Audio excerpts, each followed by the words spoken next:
দর্শক আসসালামু আলাইকুম। আজব ধাঁধা ফেসবুক পেজ থেকে আমি আবার নতুন একটি আজব ধাঁধা নিয়ে এসেছি। আমাদের আজকের আজব ধাঁধাটি হচ্ছে মেয়েরা কোন শাড়ি পরতে পারে না। তো আমাদের সাথে আছেন দুজন আপু, তাদেরকে আমি এই আজব ধাঁধাটি জড়ব। যদি পেরে যায় তাহলে অবশ্যই আকর্ষণীয় পুরস্কার রয়েছে। আপনার নাম? মেহেজাবিন নামিশা। কিসে পড়া হয়? 10 এ। ক্লাস 10? হ্যাঁ। আচ্ছা, আপনার? সাদিয়া। কোন ক্লাসে? ক্লাস 10 এসএসসি দিব। আচ্ছা, আমি আজব ধাঁধার পক্ষ থেকে আপনাদেরকে একটি আজব ধাঁধা ধরবো। তো আপনারা কি আমার সাথে এই আজব ধাঁধায় পার্টিসিপেট করতে রাজি আছেন? জি। জি। আচ্ছা দর্শক, আমরা ধাঁধা চলে যাচ্ছি। আমাদের আজকের আজব ধাঁধাটি হচ্ছে মেয়েরা কোন শাড়ি পরতে পারে না। ফার্স্ট আপনি। কোন শাড়ি পরতে পারে না? কোন শাড়ি? আপনার নাম কি বলছিলেন? মেহেজাবিন নামিশা। দর্শক, এখন আমি মেহেজাবিনের সাথে আছি। উনি আমাদের আজকের আজব ধাঁধাটি আনসার দিতে পারে কিনা দেখতে থাকেন। শাড়ি বলতে কোন শাড়ি মেয়েরা কখনো পরতে পারে না?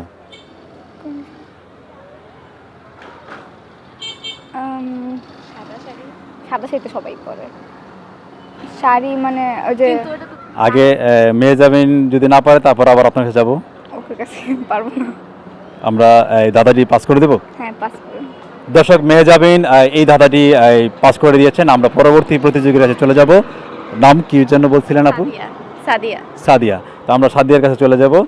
আমাদের আজকের আজব ধাঁধাটি ছিল মেয়েরা কোন শাড়ি পরতে পারে না। সাদা শাড়ি তো পরতে পারে না কেউ।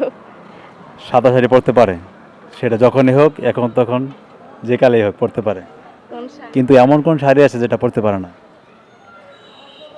দর্শক, সাদিয়া এখন এটা ভাবছেন। ততক্ষণ পর্যন্ত আপনারা কমেন্টসে অবশ্যই বলে দিবেন যে মেয়েরা কোন শাড়ি পরতে পারে না। অবশ্যই কমেন্টসে জানাতে থাকেন। আর এদিকে তো উনি ভাবতেছেন। পারবো না। আমাদের প্রশ্নটি ছিল মেয়েরা কোন শাড়ি কখনই পরতে পারে না। মাথায় আসতেছে না তো। জর্জেট শাড়ি মেবি পরতে পারে না। হ্যাঁ, ঠিকই তো। দর্শক, না, পারবো না। দর্শক উনি সাদিয়া অ্যান্সার দিয়েছেন জর্জেট শাড়ি। আপনাদেরকে মনে হয় যে অ্যান্সারটি রাইট বলেছেন?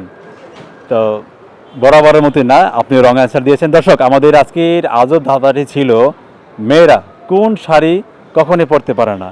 এই আজব ধাঁধার সঠিক অ্যান্সারটি যদি আপনারা দিতে পারেন, অবশ্যই আপনাদের জন্য রয়েছে একটি আকর্ষণীয় পুরস্কার। আল্লাহ হাফেজ, ভালো থাকবেন।